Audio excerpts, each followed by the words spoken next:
نهديه ونستغفره ونتوب إليه ونشهد أن لا إله إلا الله وحده لا شريك له ونشهد أن محمدا عبده ورسوله بلغ الرسالة وأدى الأمانة ونصح الأمة وجاهد في الله حق جهاده قال رب اشرح لي صدري ويسر لي أمري واحلل عقدة من لساني yafqahu qawlihi amma ba'du. Alhamdulillah, pertama-tamanya kita merafakkan syukur pada Allah Subhanahu wa taala kerana dengan inayah dan taufik daripada Allah Subhanahu wa taala yang masih Allah Subhanahu wa taala anugerahkan kepada kita pada malam ini dapat kita bersama-sama berjemaah maghrib di surau yang indah ini, alhamdulillah, dan diberi ruang untuk kita berwirid, berzikir, berdoa, dan sementara antara maghrib dan isyak diberi peluang untuk kita sama-sama ingat memperingati dalam usaha kita melalui kehidupan yang masih berbaki ini, tuan-tuan, atas landasan, atas pedoman yang dibawa kepada kita oleh Rasulullah sallallahu alaihi wasallam. Mudah-mudahan perjalanan hidup kita ini, tuan-tuan, menjadi perjalanan hidup yang diberkati dan perjalanan hidup yang dirahmati oleh Allah Subhanahu wa taala, insya-Allah. Tuan-tuan yang rahmati Allah Subhanahu wa taala, kita masih dalam perbincangan berkaitan dengan sirah Nabi kita Muhammad sallallahu alaihi wasallam, di mana dalam 2 bulan yang lepas, bulan lepas saya tak ada hal yang tidak dapat dielakkan, tuan-tuan. Alhamdulillah, pada 2 bulan yang lepas kita telah membicarakan tentang bagaimana Rasulullah sallallahu alaihi wasallam telah diberikan wahyu oleh Allah untuk membenarkan para sahabat Nabi ridwanullah alaihim untuk berhijrah atau untuk mula berhijrah ke Madinah Al-Munawwarah, atau nama lama bagi Madinah yang dinamakan sebagai Yathrib. Jadi Rasulullah sallallahu alaihi wasallam telah mengemukakan perintah Allah Subhanahu wa taala dan kebenaran yang diberikan oleh Allah kepada para sahabat ridwanullah alaihim untuk mereka mula berhijrah ke Madinah Al-Munawwarah sebagai dipanggil daulah ataupun sebagai tempat hijrah, tuan-tuan. Jadi mulalah sahabat-sahabat yang kita telah bincang itu, iaitu Abu Salamah bersama-sama dengan Ummu Salamah, bersama-sama dengan anaknya iaitu Salamah, tuan-tuan. Abu Salamah, Ummu Salamah, anaknya nama Salamah, mudah nak ingat itu, tuan-tuan. Dan juga sahabat-sahabat Nabi kita Muhammad sallallahu alaihi wasallam yang lain yang sama-sama berhijrah ke Madinah Al-Munawwarah, termasuk juga Sayyidina Umar Al-Khattab di antara orang yang berhijrah dalam keadaan terang-terang, tuan-tuan. Hijrah Nabi sallallahu alaihi wasallam ke Madinah ataupun perintah hijrah yang dibenarkan oleh Rasulullah kepada para sahabat ini, tuan-tuan, menimbulkan ancaman kepada orang-orang musyrikin Mekah. Pasal apa, tuan-tuan? Mereka tak nak supaya nanti sahabat-sahabat Nabi yang mempunyai kelebihan. Apa kelebihan mereka? Kelebihan mereka iaitu mereka memiliki akhlak, mereka memiliki peribadi, dan mereka mempunyai sifat yang baik berbanding dengan apa yang ada di dalam masyarakat musyrikin Mekah. Orang-orang yang telah dididik, orang yang telah dibimbing, orang yang telah ditarbiyah oleh Rasulullah sallallahu alaihi wasallam ini berbeza, sehingga kan seorang yang bernama Bilal sebagai contohnya, tuan-tuan, seorang hamba yang tak punya apa-apa, tetapi apabila ditarbiyah, digilap, dicanai dan juga dibangunkan oleh Nabi sallallahu alaihi wasallam hingga menjadi seorang yang begitu hebat perangainya, sifatnya, keterampilannya, maka apabila perintah hijrah ini dibenarkan ke Madinah, bermaksud, tuan-tuan, orang-orang hebat ini akan berjumpa dengan orang-orang Mekah, orang Madinah Al-Munawwarah, dan mereka takut nanti akan berlaku penyebaran agama Islam yang lebih pesat. Sebab itu mereka nak halang, tuan-tuan. Kalau kita kira dia duduk di sini, orang Islam duduk di Mekah, menyebabkan orang Mekah susah hati. Kalau lari okey je sepatutnya. Kalau lari berhijrah ke Madinah, lagilah mereka suka. Dan sebenarnya mereka tak suka. Buktinya, tuan-tuan, apa yang berlaku sebelum daripada hijrah Nabi, hijrah para sahabat radhiyallahu alaihim ke Madinah Al-Munawwarah, dah 2 kali berlaku hijrah. iaitu berhijrah ke Habasyah, tuan-tuan. Berhijrah ke Habasyah, sahabat Nabi antara Sayyidina Osman bin Affan dan sebagainya, mereka telah berhijrah ke Habasyah. Dalam masa yang sama juga orang musyrikin Mekah tak suka, tuan-tuan. Duduk dalam Mekah, dalam negara Mekah atau negeri Mekah ni, tuan-tuan, seolah-olah mereka ni dianggap sebagai ancaman kepada orang-orang Mekah. Bila mereka lari ke Habasyah, tuan-tuan, orang-orang musyrikin Mekah telah menghantar perwakilan dia untuk menghasut Raja Najasyi supaya orang-orang ini dibunuh ataupun orang-orang ini diseksa, tuan-tuan. Apa masalahnya? Dah mereka lari daripada Mekah ataupun berhijrah ke Habasyah, buat apa lagi? Dan mudahlah, tak ada orang Islam di situ, di Mekah. Tapi ianya bukan persoalan ada tak ada, tapi persoalan mereka bimbang nanti orang-orang yang hebat-hebat ini akan menyebabkan kehebatan mereka satu ketika nanti akan lenyap. Maka itu, tuan-tuan yang rahmati Allah Subhanahu Wa Taala.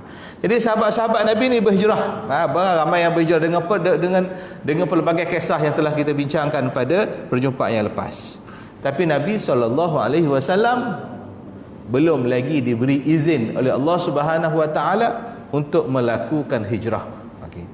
Jadi kalau nak kata hijrah itu melarikan diri, kalau hijrah itu adalah melarikan diri, maka Nabi sudah pasti melarikan diri dahulu, ataupun orang yang menjadi ketua akan dilarikan dahulu supaya menyelamatkan organisasi tersebut. Tapi Nabi SAW merupakan antara yang akhir berhijrah, sebab dia benar masih lagi tidak diizinkan oleh Allah Subhanahu Wa Taala untuk berhijrah. Jadi Nabi berhijrah ni, tuan-tuan, bukan kerana nak lari. Nabi berhijrah kerana ini arahan, ini adalah perintah daripada Allah Subhanahu Wa Taala. Seperti mana para sahabat radhiyallahu alaihim, mereka ini berhijrah ke Madinah kerana ini perintah Allah, tuan-tuan. Sebab itu dalam hijrah ni, tuan-tuan, Nabi tak guna kenderaan rasmi, tuan-tuan, ya. Apa kenderaan rasmi para nabi dan para rasul? Burak, tuan-tuan, ya. Nabi pergi Isra dan Mi'raj dengan burak. Itu kenderaan rasmi para nabi dan para rasul. Tapi Nabi berhijrah ke Madinah tidak dengan burak. Kalau dengan burak daripada Mekah sampai ke Baitul Maqdis, lebih kurang 2 kali ganda. Mekah ke Madinah, Madinah ke Baitul Maqdis, lebih kurang samalah, tuan-tuan.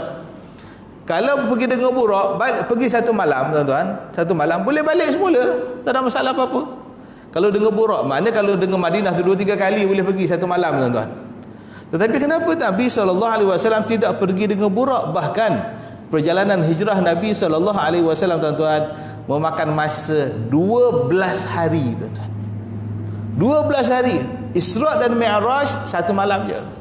Hijrah 12 hari dengan hanya menggunakan kenderaan unta yang telah dibeli oleh Abu Bakar As-Siddiq kepada baginda sallallahu alaihi wasallam. Ini sebab, tuan-tuan, sebab utama ialah peristiwa Isra dan Mi'raj bukan menjadi sunnah yang perlu kita ikut.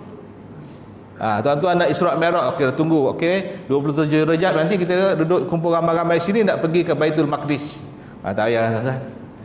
Dia bukan sunnah yang perlu diikut. Dia adalah satu perjalanan yang dibuat oleh Allah khusus kepada Nabi kita Muhammad sallallahu alaihi wasallam, dan perjalanan daripada Mekah ke Baitul Maqdis bukan menjadi perkara yang perlu kita ikut, tuan-tuan. Tetapi sebab itu dia pergi dengan burak dengan beberapa keistimewaan yang lain. Tetapi peristiwa hijrah daripada Mekah ke Madinah, tuan-tuan, daripada satu tempat yang mana Islam diperkotak-katikkan, ditekan dan sebagainya, pergi kepada satu tempat yang mana Islam boleh bergerak, Islam boleh dikembangkan, itu merupakan satu perkara yang wajib bagi orang Islam. Maka hijrah Nabi SAW itu dianggap sebagai satu sunnah yang perlu kita ikuti, tuan-tuan. Tuan-tuan duduk di sini di Semenyih ni, tuan-tuan, ada orang Semenyih ke? Asal Semenyih sini, tuan-tuan. Kalau ada pun mungkin seorang, 2 orang, 3 orang, 4 orang. Yang lain semua daripada luar, tuan-tuan. Daripada mana? Kelantan, Terengganu, Pahang, Johor dan sebagainya. Ada daripada Kongo ada. Tak ada lah kot barangkali. Jadi datang daripada Jawa, ada daripada Sabah barangkali, tuan-tuan. Ini adalah hijrah, proses hijrah yang mana kita berhijrah untuk mencari satu kehidupan yang lebih baik, berhijrah untuk memberikan sumbangan yang lebih besar kepada satu masyarakat atau satu kumpulan, berhijrah untuk membina kehidupan, maka itu merupakan satu perkara tuan-tuan, kalau diniatkan untuk mencontohi Rasulullah sallallahu alaihi wasallam, maka diberikan pahala. Tapi kalau dia tak niat apa-apa, saya tak ada niat apa-apa ustaz, kena pindah sini, pindahlah kata. Jadi rugilah tuan-tuan. Orang lain duduk je berhijrah dapat pahala, kita duduk hijrah sama juga tapi tak dapat pahala. Sebab kita tak kaitkan dengan apa yang pernah dilakukan oleh baginda sallallahu alaihi wasallam. Baik, itu dia tuan-tuan, senario yang pertama. Maka pengarang mengatakan sebaik sahaja keputusan yang apabila berlaku macam tu. Senario yang kedua, orang-orang musyrikin Mekah ni tuan-tuan cuba untuk membunuh Nabi kita Muhammad sallallahu alaihi wasallam, dan mereka telah berhimpun di Darun Nadwah, dan mereka telah mencapai satu kata sepakat tuan-tuan untuk menghantar 11 orang pemuda untuk mencincang Nabi sallallahu alaihi wasallam. Gitulah tuan-tuan. Bukan hanya nak bunuh, nak cincang. Sebab ada satu peraturan, ada satu undang-undang kabilah pada waktu itu tuan-tuan, di mana apabila berlaku pembunuhan, maka orang yang membunuh itu, orang yang kena bunuh itu boleh meminta diat ataupun pampasan daripada orang yang membunuh. Kalau kabilah A membunuh kabilah B, maka kabilah B boleh memohon pampasan daripada kabilah A. Jadi apa yang berlaku tuan-tuan rahmati Allah Subhanahu wa taala, mereka kumpulkan pelbagai kabilah untuk sama-sama mencincang Nabi kita Muhammad sallallahu alaihi wasallam. Bukan nak bunuh aja, nak cincang, sebab mereka ada 11 orang dengan pedang masing-masing. Buat apa lagi? Kalau nak bunuh satu pedang pun dah cukup tuan-tuan. Tapi nak 11 pedang pasal apa? Pertama sekali nak bunuh, yang keduanya nak membunuh dalam keadaan yang begitu tragis. Yang keduanya supaya orang-orang daripada kabilah Rasulullah sallallahu alaihi wasallam ataupun kabilah Bani Hashim tidak boleh membuat tuntutan disebabkan ianya telah dilakukan oleh kabilah-kabilah 11 kabilah yang lain tuan-tuan. Jadi itu dia. Maka apabila ini berlaku tuan-tuan rahmati Allah Subhanahu wa taala, sebaik sahaja keputusan durjana yang telah diambil untuk membunuh Rasulullah sallallahu alaihi wasallam, maka apa yang berlaku? Jibril pun turun menemui Rasulullah sallallahu alaihi wasallam. Dia bukan senang-senang tuan-tuan ya. Bukan senang-senang. Rasulullah sallallahu alaihi wasallam terikat dengan apa yang telah diperintahkan oleh Allah. Rasulullah merupakan orang yang pertama masuk syurga, terikat dengan peraturan, dengan perintah Allah. Habis kita ni yang mengikut Rasulullah tak mahu terikat dengan peraturan Allah dan peraturan Rasulullah sallallahu alaihi wasallam. Ini masalahnya. Kita kata kita ikut Rasulullah, kita ikut Nabi kita Muhammad sallallahu alaihi wasallam, tetapi Nabi sendiri ikut taat pada apa yang diperintahkan oleh Allah. Tiba-tiba kita umatnya tuan-tuan tidak mahu ataupun enggan ataupun secara tidak sengaja tidak melaksanakan apa yang diperintahkan oleh Allah. Saya ambil contoh yang mudah lah tuan-tuan. Di dalam hidup kita ni tuan-tuan, ada banyak perkara, dan semua perkara-perkara yang dalam liku-liku hidup, ruang-ruang hidup ni tuan-tuan, ada peraturan syarak yang perlu diikut. Ada. Tidak ada yang satu pun yang tertinggal. Dalam hal makan minum, dalam hal ketandas, dalam hal berkeluarga. Dalam hal berkeluarga ada namanya fiqh munakahat. Dan hal yang berkait dengan penghakiman, dia ada fiqh qada. Dia ada dalam hal yang berkait dengan ibadah, ada fiqh ibadah. Dalam hal yang berkait dengan kehidupan seharian dipanggil fiqh muamalat. Jadi berartinya tuan-tuan, kalau dalam fiqh muamalat kita berjual beli, contohnya kita beli pagi-pagi, kita beli nasi lemak. Baik, kita ambil duit, kita beli nasi lemak RM1.50 ke RM2. Kawan tu sahabat kita masak nasi lemak, dia jual pada kita. Saya tanya tuan-tuan, apa hukum jual beli nasi lemak ni? Dapat pahala ke tak dapat pahala?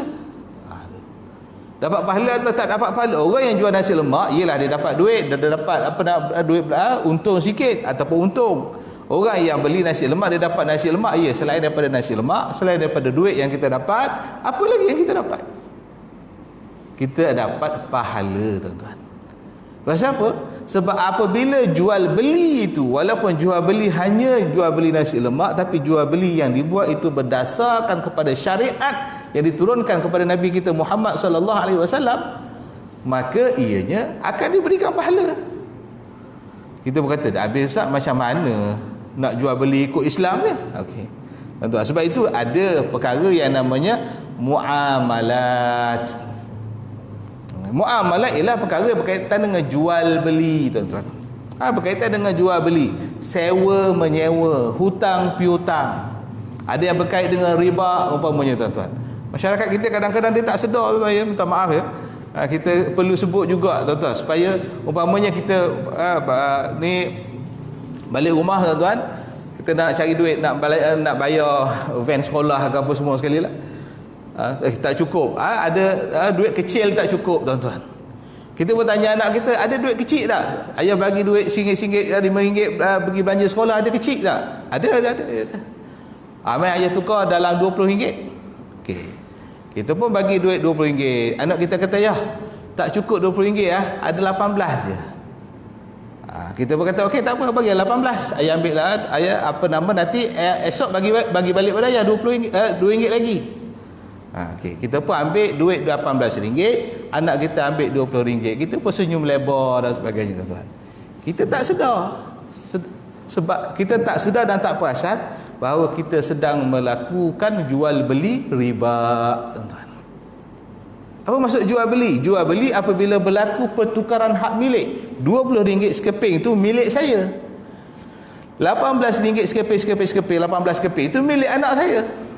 Kenapa saya boleh ambil milik dia dan dia boleh ambil milik saya? Sebab berlaku proses namanya jual beli. Bukan jual beli, ustaz, saya tukar je. Bila tukar hak milik, itu namanya jual beli, tuan-tuan. Itu namanya dalam kaedah Islam namanya jual beli. Dalam hal berkaitan dengan jual beli duit, oleh kerana duit ini merupakan barang ribawi. Barang ribawi ada 6 yang disenaraikan, tuan-tuan. Antaranya emas, perak. Ni Nabi senaraikan. Bukan saya hanya menyampaikan balik.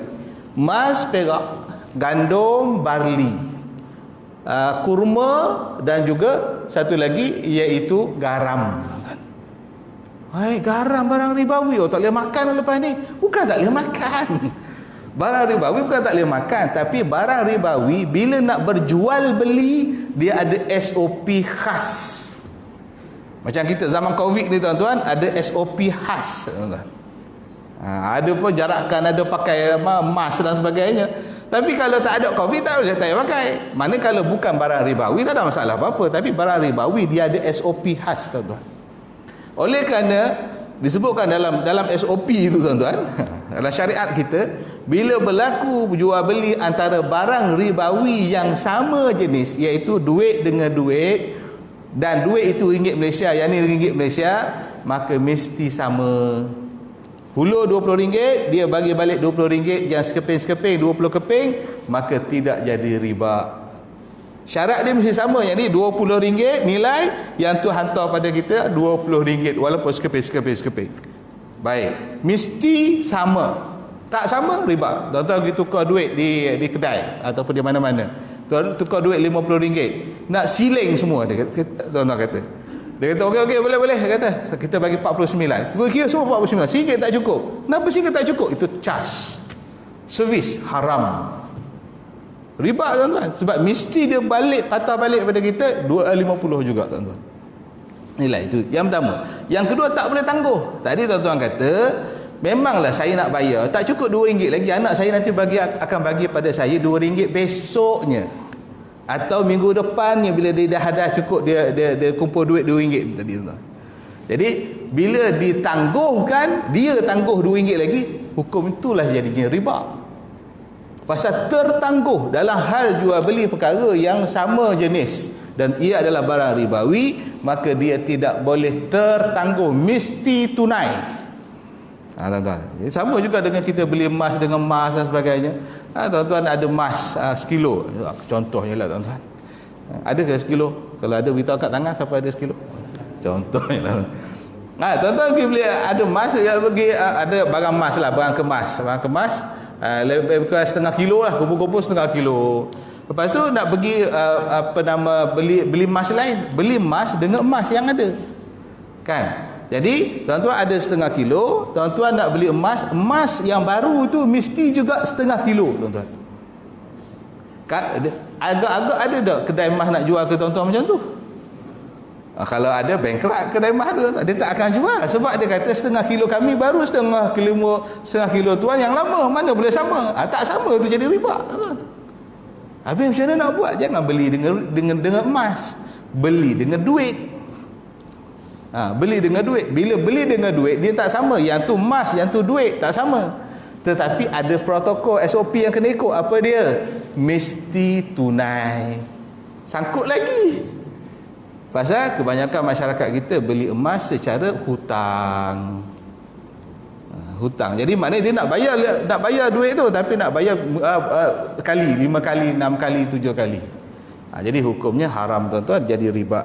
Jadi riba. Jadi saya nak gambarkan beberapa perkara bahawa Nabi SAW hatta dalam hukum hijrah pun, tuan-tuan, ikut apa yang Allah Subhanahu Wa Taala perintahkan kepada baginda sallallahu alaihi wasallam.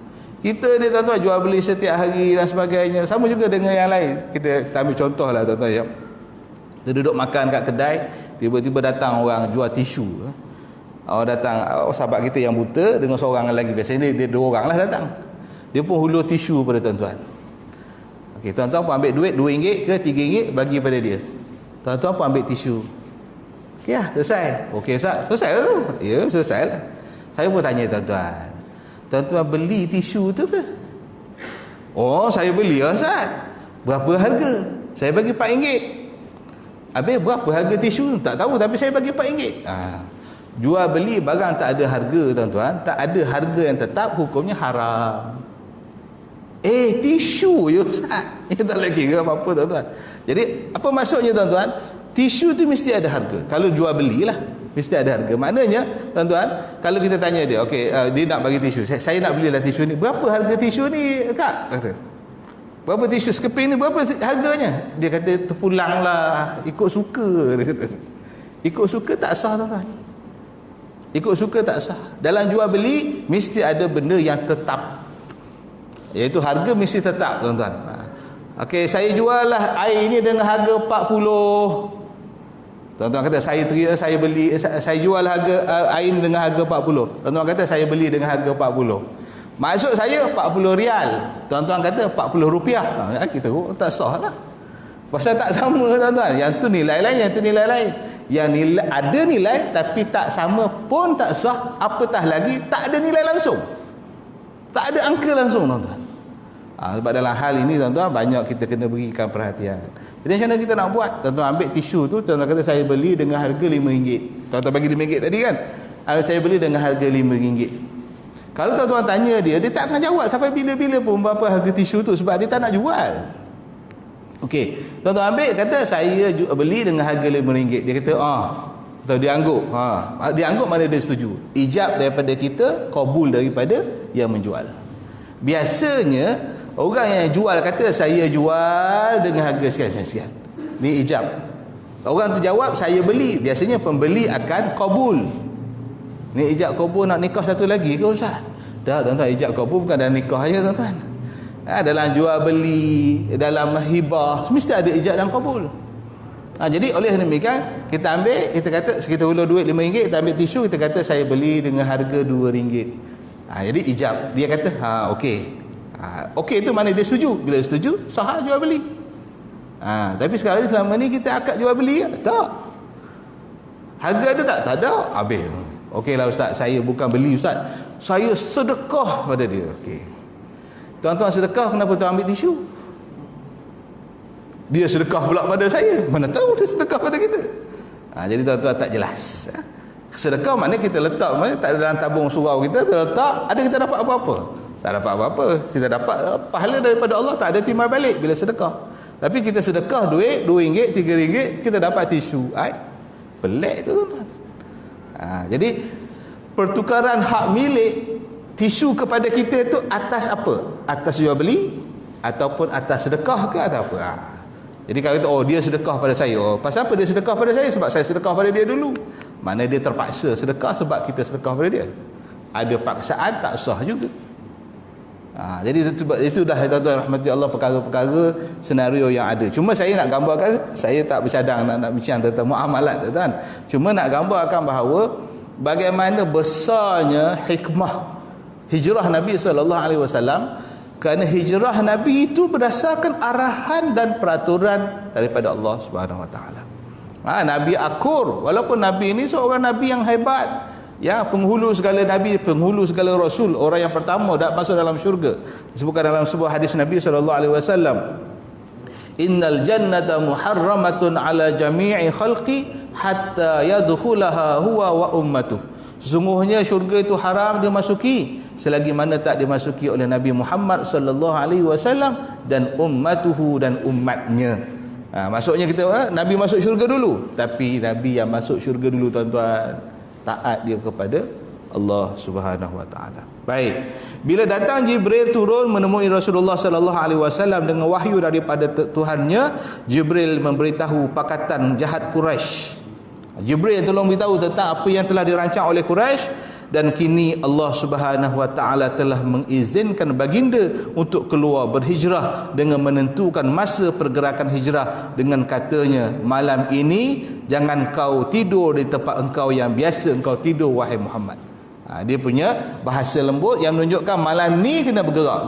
Bila wahyu ni sampai di waktu tengah hari, lebih kurang dalam 1 jam, pukul 11 sebelum pukul 12 tu, Zuhur pukul 1 umpamanya kita, lebih kurang pukul 11 atau pukul 12 begitu tuan-tuan.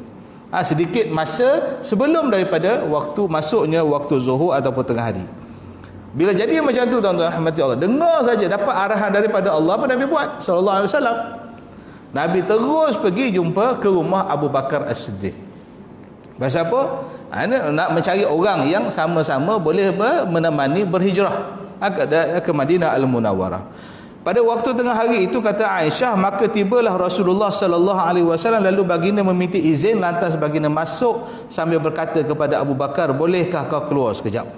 Tuan-tuan, Nabi sallallahu alaihi wasallam dalam hadis-hadis yang lain, dalam sirah ya, catatan sirah yang lain mengatakan hampir tidak pernah pergi ke rumah Abu Bakar waktu tengah hari.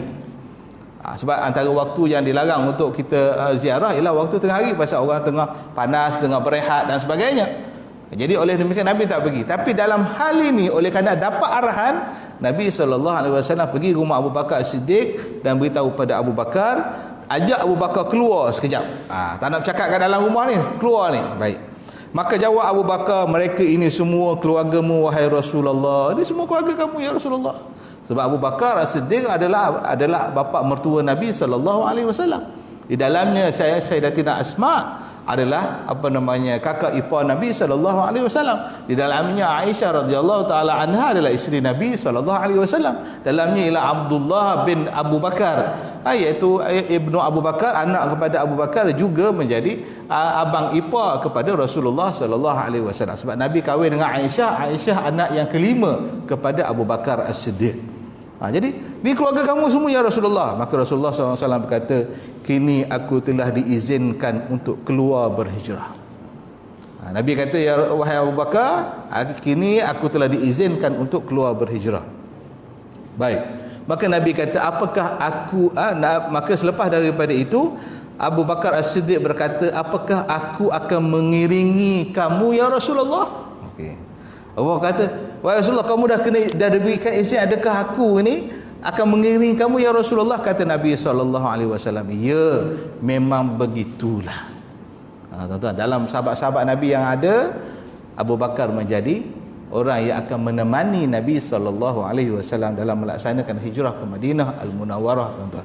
Masya Allah. Jadi sebab itu ada hadis Nabi SAW yang lain disebutkan bahawa ar-rafiqu qabla at-tariq. Pilihlah kawan untuk berjalan sebelum pilih nak pergi ke mana. Kalau kita kata okey, mana kita kena yang perlu kita kedepankan ialah kita pilih kawan yang sesuai dengan kita untuk berjalan. Bukan pilih ke mana dulu, okey ke Kota Baru baru boleh cari kawan. Kalau macam tu tuan-tuan, kalau dah tak ada orang yang serasi dengan kita pun kita ambil juga, pasal nak geng dengan dia pergi ke sana. Ar-rafiqu qabla at-tariq. Sama juga dengan kalau dulu tuan-tuan, kalau sebelum PKP dulu, ada orang di Malaysia ni selalu pergi ke Indonesia. Kalau dia pergi dengan kawan dia tu bila sampai ke sana, pergi ke masjid, pergi cari subuh di masjid dan sebagainya, macam itulah juga tuan-tuan. Dia kawan untuk bermusafir, dia akan mengajak kawannya kepada itu.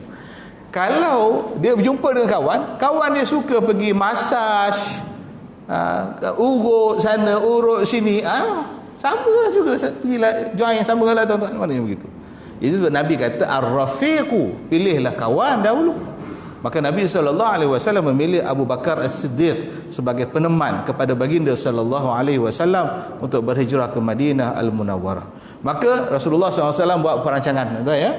Perancangan Rasulullah SAW sebenarnya dibuat lebih awal lagi. Cuma Rasulullah memurnikan perancangan itu sebab malam ni kena bergerak, tuan-tuan. Waktu itu pada hari yang Nabi SAW pergi ke rumah Abu Bakar ataupun malam di mana Rasulullah SAW nak berhijrah tu, tuan-tuan, bukan satu hari bulan Muharram, tuan-tuan ya. Tak ada kena mengena dengan Muharram, tuan-tuan. Bila Nabi SAW pergi ke rumah Abu Bakar, malam tu nak bergerak, malam tu maknanya Nabi pergi ke rumah Abu Bakar itu pada 26 Safar. Bukan Muharram, 26 Safar.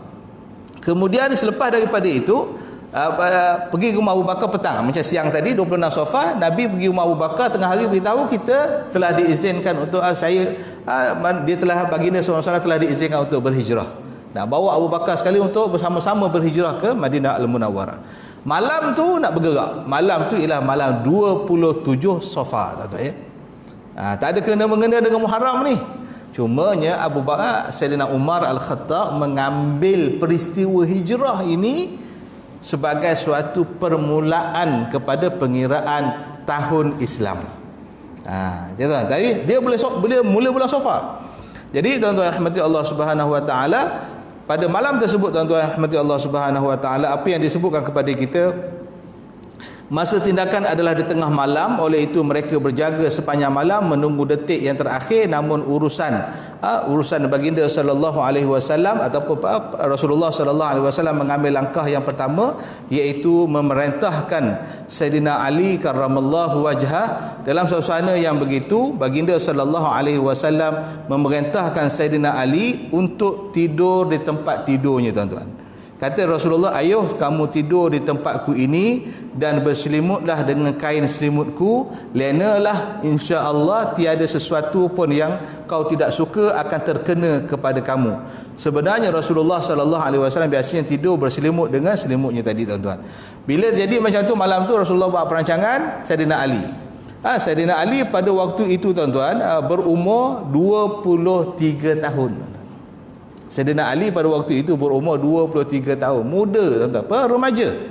Rasulullah SAW arahkan Sayyidina Ali duduk di tempat itu sebagai satu simbolik. Bukan nanti yang disebutkan oleh orang Syiah, Nabi suruh tu supaya Sayyidina Ali dibunuh. Tidak begitu.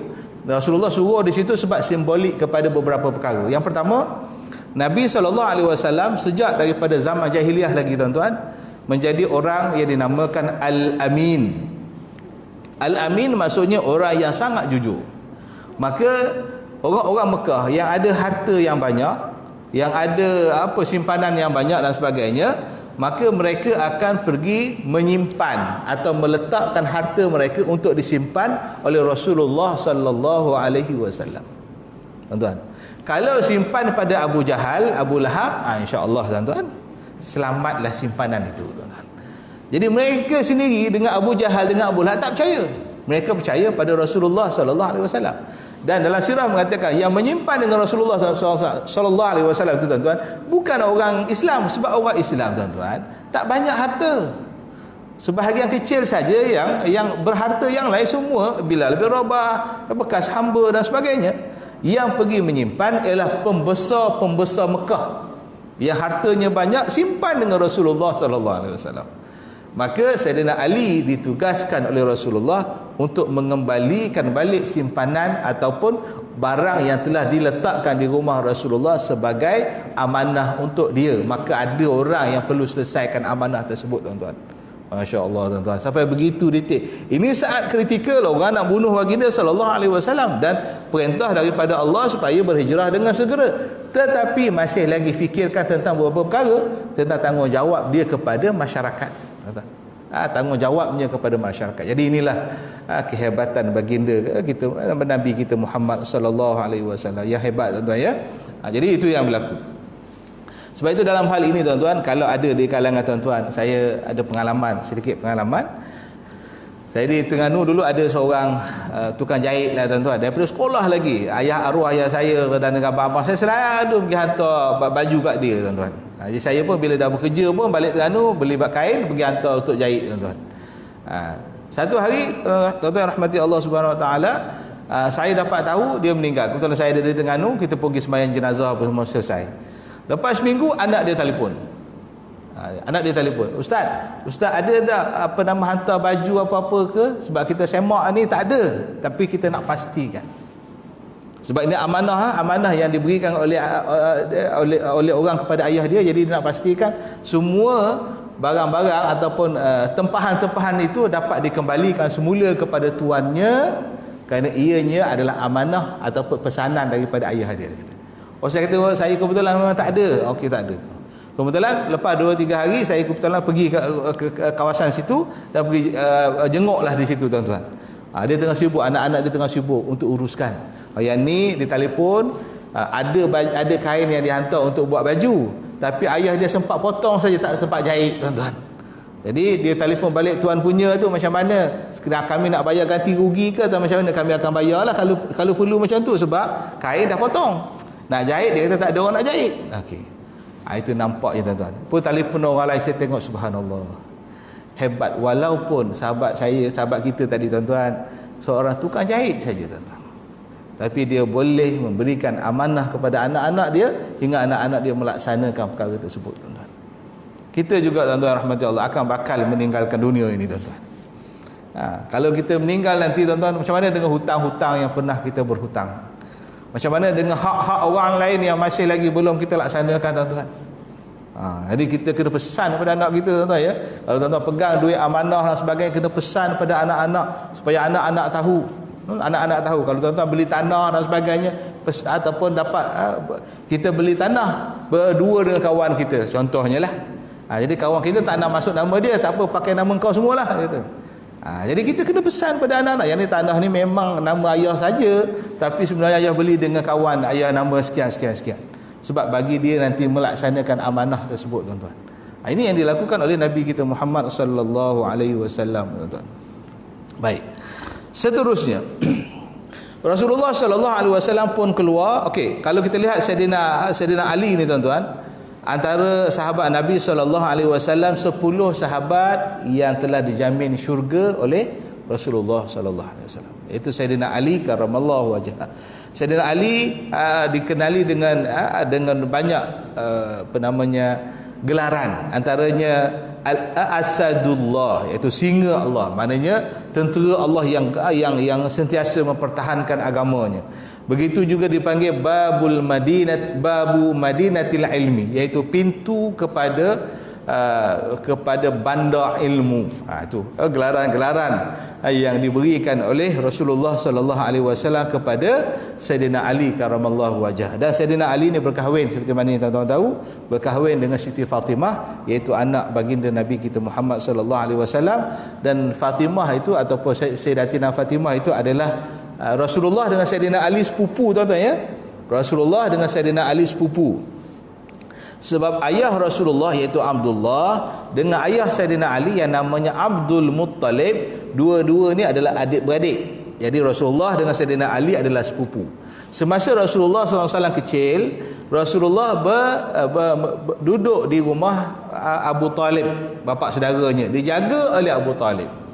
Hinggalah Rasulullah berkahwin. Bila Rasulullah berkahwin, tuan-tuan rahmati Allah Subhanahu wa taala, lebih kurang waktu itu umur Sayyidina Ali lebih kurang umur dalam 4 atau 5 tahun begitu, tuan-tuan. Maka Rasulullah mengambil Sayyidina Ali untuk duduk bersama-samanya di rumah baginda dengan Siti Khadijah, menjadi anak angkat ataupun orang yang dijaga, yang ditarbiyah oleh Rasulullah sallallahu alaihi wasallam untuk meringankan beban Abu Talib, bapa saudaranya yang tidaklah berapa mempunyai kemampuan yang baik. Maka itu berlaku. Jadi akhirnya Rasulullah mengahwinkan anak endanya yang bernama Siti Fatimah dengan Saidina Ali. Keluarlah anak-anak dan sebagainya, tuan-tuan, Al-Hasan, Al-Husain dan sebagainya. Antara anak kepada Saidina Ali yang jarang disebut, tuan-tuan, ialah Ummu Kalsum. Ummu Kalsum. Itu bila luan kepada azan. Silakan, tuan-tuan.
tuan-tuan muslimin muslimat yang dirahmati Allah, teruskan sikit lagi tuan-tuan, iaitu antara anak kepada Sayyidina Ali karramallahu wajhah, iaitu Ummu Kalsum.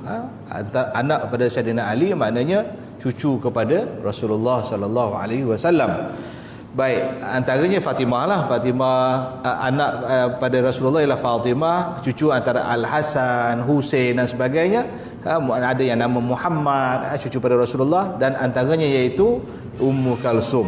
Saya sebutkan apa sebab ramai yang buat tanggapan bahawa Sayyidina Ali ada masalah dengan Sayyidina Umar. Khususnya orang yang dalam aliran Syiah, mereka berkata begitu sebab Umar dianggap sebagai telah merampas jawatan ataupun tanggungjawab khalifah daripada Sayyidina Ali. Okey, begitu. Tuan-tuan, Sayyidina Umar ini telah semasa hayat Rasulullah sallallahu alaihi wasallam, anak Sayyidina Umar yang bernama Hafsah telah berkahwin dengan Rasulullah sallallahu alaihi wasallam. Jadi Sayyidina Umar tu jadi bapa mertua Rasulullah sallallahu alaihi wasallam. Jadi Sayyidina Umar ni antara sahabat yang dijamin syurga oleh Rasulullah sallallahu alaihi wasallam juga. Jadi Umarnya punya semangatnya tuan-tuan, dia sentiasa nak berkeluarga, nak ada hubungan keluarga dengan Rasulullah sallallahu alaihi wasallam. Jadi antaranya bila anak dia berkahwin dengan Rasulullah sallallahu alaihi wasallam, Sayyidatina Hafsah, maka dia menjadi mertua kepada Rasulullah sallallahu alaihi wasallam. Bila anaknya Rasulullah meninggal, selepas beberapa ketika Hafsah juga meninggal. Bila Hafsah meninggal tuan-tuan, dia tak ada hubungan dengan keluarga Rasulullah sallallahu alaihi wasallam. Sebab dia tak jadi bapa mertua dah, sebab Rasulullah dah meninggal. Apa yang berlaku iaitu Sayyidina Umar pergi berjumpa dengan Sayyidina Ali, memohon supaya dia nak ada hubungan dengan keluarga Rasulullah SAW. Apa dia minta? Dia minta untuk kahwinkan dia dengan mana-mana anak Sayyidina Ali. Bolehkah kita buat begitu sekarang ni tuan-tuan? Kita try. Kita ada kawan baik, kita nak berkawan dengan dia, kita pergi, anak dia dah besar, umur 25 tahun, kita boleh tak kahwinkan anak you dengan I? Kata. Tengok macam mana. Saya rasa left group tuan-tuan. Left group. Ini Sayyidina Umar pergi jumpa Sayyidina Ali, boleh tak kahwinkan anak Syekh dengan dia, sebab dia nak ada hubungan sentiasa dengan keluarga Rasulullah sallallahu alaihi wasallam. Sayyidina Umar bukan orang yang mencerca ataupun memusuhi keluarga Rasulullah, dia sentiasa nak rapat dengan keluarga Rasulullah sallallahu alaihi wasallam. Maka akhirnya tuan-tuan, Sayyidina Ali mengahwinkan Sayyidina Umar dengan anaknya yang bernama Ummu Kalsum. Ummu Kalsum iaitu cucu Rasulullah sallallahu alaihi wasallam. Jadi Sayyidina Umar, tuan-tuan bayangkan, dia menjadi menantu, dia jadi mertua pada Rasulullah, dalam masa yang sama dia menjadi suami kepada suami kepada cucu Rasulullah sallallahu alaihi wasallam. Masya-Allah, dia punya hubungan itu. Ada kisah yang menarik tuan-tuan, semasa Sayyidina Umar menjadi khalifah. Sayyidina Umar ni selalu seperti mana yang berlaku, saya tak tahu. Sayyidina Umar selalu malam-malam tuan-tuan, qiyamul lail Sayyidina Umar bukan dengan sembahyang. Qiyamul lail Sayyidina Umar dengan melihat kesusahan rakyatnya tuan-tuan. Sehingga kan kita dengar cerita bagaimana Sayyidina Umar tengok ada ibu yang sedang merebus batu tuan-tuan, kerana untuk menidurkan anaknya. Itulah Sayyidina Umar pergi tengok, dia pergi tengok sana tengok sini, apa kesusahan, apa yang dia boleh bantu pada rakyat. Orang yang menjadi pemimpin, kalau waktu malam dia bergerak pukul 2 pagi tengok apa yang berlaku pada masyarakat, pada rakyat dia tuan-tuan, ia disenaraikan sebagai qiyamul lail. Qiyamul lail ini membangunkan malam dengan ibadah. Sebagai seorang pemimpin, menjaga rakyat itu ibadah tuan-tuan. Ada orang kampung atau taman ini ada pengurusi taman umpamanya, malam-malam pukul 3 pagi dia tengok kok ada, itu bagus tuan-tuan. Tapi apa namanya, payahlah nak buat, tak apa.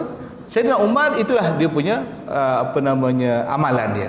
Satu hari dia keluar sikit daripada kawasan Madinah tuan-tuan, dia nampak satu kemah yang tak pernah ada sebelum ni. Ada satu kemah yang baru. Ada seorang lelaki yang mundar-mandir depan kemah ni tuan-tuan. Mundar-mandir ni.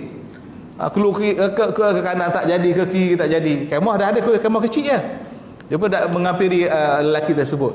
Dia tanya, kenapa kamu mundar-mandir? Dia kata, aku dalam susah hati ni. Pasal apa? Isteri aku nak bersalin, tapi aku tak kenal siapa pun di Madinah ni. Kau datang daripada mana? Aku datang daripada luar, merantau. Orang Arab dia suka merantau. Okey. Dia kata, kenapa anak yang keberapa? Dia kata anak yang sulung. Okey. Bayangkanlah tuan-tuan, tuan-tuan nak lahirkan anak, bukan tuan-tuan lahirkan, isteri tuan-tuan nak lahirkan anak sulung. Macam mana susah hatinya kita tu. Mudah-mudahan nak telefon tak ada nombor. Waktu tu nak WhatsApp tak tahu tuan-tuan. Nak cari orang tak tahu kat mana. Maka Sayyidina Umar kata tak apa, biar saya bantu. Sayyidina Umar balik ke rumah tuan-tuan, kejutkan Ummi Kalsum. Iaitu cucu Rasulullah sallallahu alaihi wasallam. Tanya Ummi Kalsum, wahai Ummi Kalsum, kamu nak memberikan khidmat tak kepada ummah ini? Itu semangat yang ada tuan-tuan ya. Nak berikan khidmat tak pada ummah. Dia kata, Ummi Kalsum kata, ya saya bersedia untuk memberikan khidmat pada ummah. Ummi Kalsum bangun siap-siap semua sekali, pergi ke kemah tadi tuan-tuan. Saya nak berceritalah pasal ada saudara kita, sahabat kita baru nak bersalin isterinya dan sebagainya. Okey, saya nak Ummi Kalsum bangun tuan-tuan dan terus pergi siapkan diri untuk pergi menyambut kelahiran kelahiran anak kepada sahabat kita tadi. Maka Ummi Kalsum masuk dalam tuan-tuan, uruskan dan sebagainya. Jadi anak dua orang ni duduk keluar lah, duduk sembang tak bersembang sangat lah tuan-tuan. Nak bersembang macam mana? Hati susah hati kan. Jadi akhirnya dengarlah tangisan bayi di dalam. Maka saya nak mengucapkan tahniah dan sebagainya. Kalau dah selesai itu, maka Ummi Kalsum kata, wahai Amirul Mukminin, dah selesai dah ni. Okay. Ummi Kalsum tersilap panggil Amirul Mukminin, ketua orang-orang Islam. Bila dengar duduk daripada atas kursi tuan-tuan, jatuh terlepak ke bawah ni. Orang kampung tuan-tuan, bila dengar sultan rupanya sebelah dia tu, ketua orang-orang Islam yang lain, daripada duduk kawasan duduk, dia akan terjatuh di tandah tuan-tuan. Betul ke kamu Amirul Mukminin? Dia kata betul. Masya-Allah, dia menangis tuan-tuan disebabkan seronoknya tuan-tuan. Dia mohon maaf dan sebagainya, biasalah orang kampung. Maka dia kata dialah orang yang paling bertuah. Jadi yang dalam tu siapa? Dia kata. Yang dalam tu adalah Ummi Kalsum, cucu Rasulullah sallallahu alaihi wasallam. Kalau tuan-tuan ada kelahiran, cucu Rasulullah sambut, macam mana agaknya tuan-tuan? Viral habis tuan-tuan, saya rasa. Viral habis.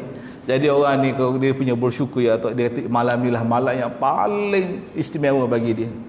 Dia ditemani oleh khalifah Rasulullah, ditemani oleh Amirul Mukminin Umar Al-Khattab, dan yang menyambut anaknya yang pertama ialah cucu Rasulullah sallallahu alaihi wasallam. Tangan cucu Rasulullah yang menyambut anaknya, yang bersentuhan dengan kulit anaknya, dia kata. Masya-Allah, semangat. Saya nak gambarkan bagaimana yang pertama tuan-tuan, semangat orang-orang dulu memberikan khidmat pada orang lain. Kita kena tanam, ibu-ibu umpamanya yang lain. Kita kena cari tanam untuk kita memberikan khidmat pada siapa-siapa saja tuan-tuan. Tolong bantu dan sebagainya. Kalau kita belajar ilmu, bukan belajar ilmu untuk kita saja, belajar ilmu untuk memberikan khidmat kepada masyarakat kita tuan-tuan. Itu antara semangat yang perlu ada. Jadi tuan-tuan rahmati Allah, apa yang boleh saya simpulkan, sepatutnya kita bincang sampai habis ni tuan-tuan ya. Sampai habis, tak hijrah lagi ni, baru nak bergerak ni tuan-tuan ni. Panjang benar pula hari ni. Baik, tak apa tuan-tuan, cuma insya-Allah pada perjumpaan akan datang kita akan sambung nak beri rumusan. Yang pertama sekali iaitu bagaimana Nabi SAW berhijrah disebabkan arahan daripada Allah, dan Rasulullah memilih sahabat Nabi yang bernama Abu Bakar As-Siddiq untuk menemani baginda SAW.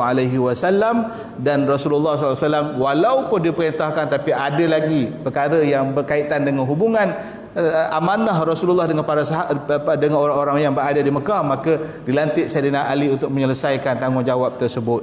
Dan tuan-tuan rahmati Allah Subhanahu wa taala, minggu depan insya-Allah atau bulan depan kita akan sambung kepada bagaimana Rasulullah mula keluar daripada rumah pergi ke rumah Abu Bakar pada malam 27 Safar pada tahun yang ke-14 kebangkitan baginda sallallahu alaihi wasallam sebagai nabi. Jadi saya rasa sekadar itulah tuan-tuan, yang baik daripada Allah, yang lemah kelemahan saya. Mudah-mudahan sedikit yang dikongsikan itu dapat kita manfaatkan bersama insya-Allah. Aku qauli hadza wa astaghfirullah li wa lakum.